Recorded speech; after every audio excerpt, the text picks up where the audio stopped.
gentlemen, start your engines!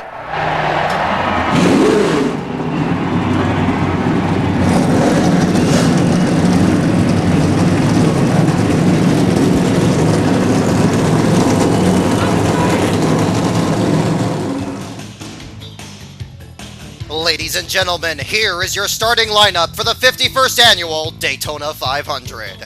On the pole at just over 188 miles per hour, it's the New Jersey Fury, Martin Truex Jr., and Mark Martin in the Mark V looks to win his first 500 in his 25th attempt. Row 2, three-time 500 champion Jeff Gordon hopes a fourth will end his winless streak, and the wild thing, Kyle Busch, won here last July. In Row 3, Tony Stewart hopes to meet AJ Foyt in victory lane this afternoon, and the Red Bulldozer of Brian Vickers is there as well. Row 4, three-time and defending series champion Jimmie Johnson won the 500 3 years ago, and Colombian Juan Pablo Montoya drives for EARNHARDT Ganassi. Row 5, sliced bread himself, 18-year-old Joey Logano is the youngest driver ever to start the 500, and Denny Hamlin, winner of the shootout in 2006.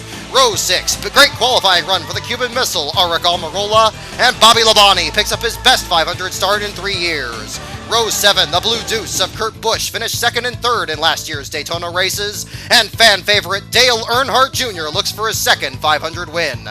Row 8 belongs to the Budweiser Dodge of Kasey Kahne, and next to him, it's black, it quacks, it's sponsored by AFLAC, the 99 of Concrete, Carl Edwards.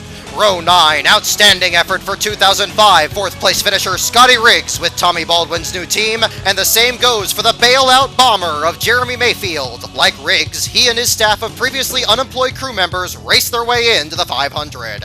In Row 10, it's the bright yellow fella, Paul Menard in his fabulous fluorescent Ford, and what a job by A.J. Allmendinger in his third attempt. He makes his first Daytona 500 with the team for which he performed so well last season. Row 11, JIMMIE McMurray came so close to winning last week's Budweiser shootout, but the good news is he has the same car here today. Next to him, Clint Boyer drives a new Cheerios Chevy for Richard Childress. Row 12, the Tasmanian Devil, Marcus Ambrose makes his Daytona debut, alongside David Stremme, who returns to full-time competition in the car that won here last year. Row 13, it's Agent Sigil 07, Casey Mears, and Jeff Burton in the Caterpillar colors. Back to row 14, it's the Napa Maniac, two-time 500 champion Michael Waltrip, and Hoodaman, David Rudaman in the old Aaron's Dream Machine. Row 15, it's sophomore Sam Hornish Jr. and the Master of Disguise, Elliott Sadler. Row 16, it's Robbie Gordon, the independent campaigner, alongside fellow Californian Kevin Harvick, winner of the 500 2 years ago and the shootout last week. Row 17, the amazing David Reagan rolls out in the UPS Ford, and Reed 43 Sorensen was 5th last year. The 18th row is where you'll find the Biffmeister, Greg Biffle, and the Rocket Man, defending 500 champion Ryan Newman.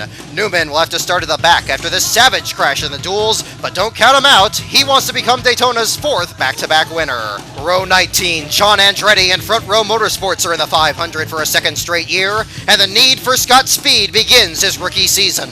Row 20, it's mighty Matt Kenseth in the DeWalt Ford, and after an outstanding start to Speed Weeks, awesome Bill Elliott will have some ground to make up after a faulty transmission led to this incident during the duels. Row 21, full throttle Travis Kvapil makes the 500 on speed, and sleek and swift Regan Smith makes his first restrictor plate start since his near win at Talladega last October. And in row 22, all by himself, Texas Terry Labonte rounds out the field. A total of 14 drivers failed to make the 500 this year. Front row Joe Nemechek in the return of Nemco Motorsports, the Professor Boris Said for Carter Simo, Brad the Big Keselowski, perennial underdog Kirk Shelmerdine, Mike 60 Minutes Wallace, Tony Raines in his Dodge, the Janikin car of Mike Garvey, 1990 500 champion Derek Cope, 97 pole sitter Mike Skinner, Kelly Byers in the Rowdy Burns colors, the long shot Carl Long in the Cole Trickle machine, 86 500 champion Joffrey Bodine, ARCA regular Norm Benning, and mechanical problems forced 74-year-old James Harvey Hilton to withdraw before qualifying. And ladies and gentlemen, there's your field for the great American race.